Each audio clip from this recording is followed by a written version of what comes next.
Viking adventure. The children find themselves on a longship at the start of a Viking adventure.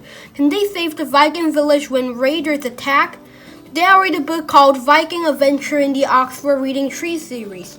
This is stage 8-2 and the series is created by Robert Kunt and Alex Brichta. Let's go right into it. Wilf and Wilma came to the door. It was time to go to school. Kipper told everyone about his adventure at the teddy bear's picnic, but nobody believed him. Biff, Chip, and Wilf were in Mr. Johnson's class. The children liked Mr. Johnson. He made everything interesting and he told lots of good stories. Mr. Johnson had a model ship. Can you tell me what sort of ship this is? He asked. Wilf put up his hand. It's a Viking ship, he said. Well done, Wilf, said Mr. Johnson. Mr. Johnson showed the children a picture of a Viking ship. This ship was called a Longship, he said. It had oars and a sail and it moved very fast through the water. The Vikings lived a long time ago, said Mr. Johnson. They crossed the sea in ships like this. Mr. Johnson showed the children a Viking helmet and a Viking shield. Mr. Johnson helped the children with the Viking project. It was very interesting. They made model longships and they made Viking shields and helmets. Mr. Johnson took the children into the school hall. They made a big longship. Then they all dressed up as Vikings and pretended to row it. It's hard work being a Viking, said Biff. The children came home from school. They looked at the magic key. They wanted it to glow because it had not glowed for a long time. Kipper told them about his magic adventure, but still nobody believed him. Kipper was upset. The magic key glowed in the night, he said. It glowed when it was dark. It did. Biff looked at the key. I wonder, she said. Biff had a good idea. Maybe the key will glow in the dark, she said. She got a torch and then she found a big, thick blanket. The children sat on the floor and they pulled the blanket over themselves. It was dark under the blanket. Suddenly the key began to glow. The magic was working after all. I told you so, said Kipper. There was no wind. The Vikings rowed the longship across the sea. Every man pulled on the oars. It was hard work being a Viking. Suddenly the wind began to blow. Hooray, said the Vikings. Now we can put up the sail. The wind can blow the ship along and we won't have to work so hard. One of the Vikings heard a noise. He went to look. He found the children. Oh no, said Wilf. We're on a Viking longship. I don't believe it. The Viking jumped back. He couldn't believe it either.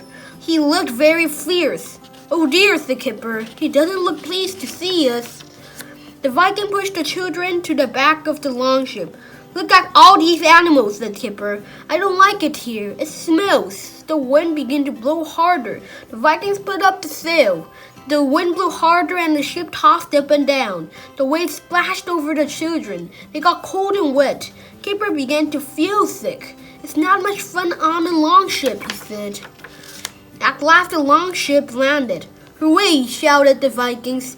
They jumped into the water and carried boxes and barrels to the shore. The children looked over the side of the longship. I hope we don't have to jump in, said Kipper. It looks cold and wet.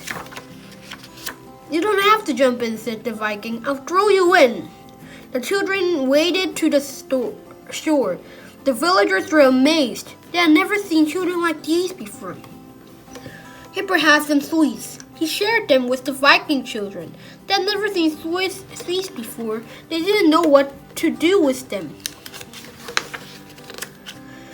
The Vikings took the children into a long hall. The fire was burning in the middle of the floor. There was smoke everywhere.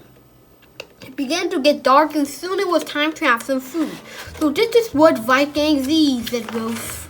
As soon as it was dark, a longship sailed close to the shore. On the longship were some Viking raiders. They were going to attack the village. One of the villagers saw the longship and ran into the Longhall. Help! Help! He called. Raiders are landing. The raiders looked very fierce. They ran towards the village. They're going to attack, said Wilf. What can we do? I wish the magic key would glow, said Kipper. Biff had an idea. She showed her torch. The raiders and the villagers had never seen a light like this before. They were frightened and they all fell to the ground. The raiders ran back to the Longship and sailed away. "Hooray!" said the villagers. "They won't come back here in a hurry." The Vikings looked at Biff's torch. "This is a magic thing," they said. "It frightened us, but it frightened the raiders even more, and it saved our village." The villagers lit a big fire on the beach. They had a party for the children. They gave Biff a shield. "Thank you," said Biff. "It's beautiful." Biff wanted to give the torch to the Vikings, but Wilf told her not to. The magic key began to glow. It was time for the adventure to end. Biff showed the Viking shield to Mr. Johnson. "It's very good," said Mr. Johnson. "The Viking shields didn't look like this." Biff looked at Wilf and smiled. This was the book I read, and if you enjoyed this, please subscribe to this channel. And I hope I can see you in the next one. Take care.